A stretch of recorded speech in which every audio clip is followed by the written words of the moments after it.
kuanzia mstari wa 10 hadi wa 17. Luka Mtakatifu, Injili ile iliyoandikwa na Luka Mtakatifu, mlango ni ule wa 13, kuanzia mstari wa 10 hadi 17. Naomba mtu mmoja tu asome.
kwa sababu alikuwa na udhaifu wa kupindika. Lakini tukiendelea na maandiko yanasema akaweka mikono juu yake, naye akanyoka, mara hiyo akamtukuza Mungu. Kwa hivyo mara hiyo alinyoka. Basi mkuu wa sinagogi akakasirika. Kuna watu labda wanakasirikia hatima yako, kuna watu wanakasirikia baraka zako. Haleluya. Lakini yeye akisema ndiyo, hakuna atakayezuia. Nikipiga picha yangu mwenyewe wakati ule, kuna baadhi ya watu walikuwa wanaona maisha yangu nilikuwa nayapitia. Haleluya. Nilikuwa mimi ni mtu wa kupenda starehe. Hilo lilikuwa upindo wangu ama udhaifu katika maisha yangu. Hata kama nilikuwa nasema sitaacha bidhaa hata mpaka nizee. Haleluya. Maana kuna shetani alikuwa amenipinda. Lakini Mungu naye akanipitia njia zingine, nikapata kutafuta, na leo hii nahubiri tu kwa neema, si kwa nguvu zangu. Kwa hivyo kuna watu wanakasirikia mafanikio yako, kuna watu wanakasirikia huduma yako. Wakati niliokoka hata wengine nenda kuwasaidia Bwana Yesu asifiwe na nuru zao wamjua wa Yesu. Kwa sababu walikuwa waamini ama walikuwa wananifungia kwamba ili kwamba nikarudi mahali pale nilikuwa. Haleluya. Tena wengine hata ni viongozi wa kanisa. Lakini Mungu naye ni nani? Nikasimama na msimamo mmoja tu, na leo nimesimama na Mungu ananipigania na anazidi kuniinua na anazidi kunitengeneza. Haleluya. Kwa hivyo usijali ama usiangalie kile Mungu kilicho ndani yako. Hakuna mwanadamu anaweza kukitoa. Haijalishi unafijiliwa, haijalishi baraka zako zimefungwa, haijalishi biashara yako inapigwa vita, inapindwa. Kwa hivyo kuna yule ambaye amepanga, ambaye ni Mungu, ambaye ni mkuu. Alichokipanga lazima kitafanyika kwa uwezo wake. Mwana kuna mtu ambaye anamtambua mama kushaka. Hakuna mtu ambaye ameomba kupata shida miaka yote. Hakuna mtu ambaye ameandikiwa ulevi miaka yote. Hakuna mtu ameandikiwa ufukara miaka yote. Hakuna mtu ameandikiwa ulemavu miaka yote. Haleluya. Hakuna mtu ambaye hajainuliwa miaka yote. Lazima hata wale waliofungika mali yako na maneno haya lazima watafunguka kwa uwezo wa Mungu kwa Roho Mtakatifu. Bwana naamini hakuna kitu kinachomshinda Mungu. Na naamini mahali tutakapoingia Mungu atatenda jambo jipya. Maana popote alipita alitenda mema, na hapa pia atatenda mema katika maeneo haya. Naamini waliofungika wataenda kufunguliwa.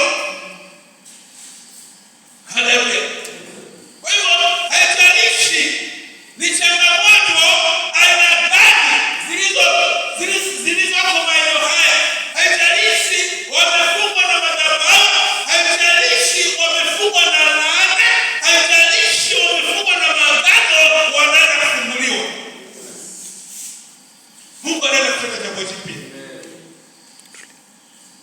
Haijalishi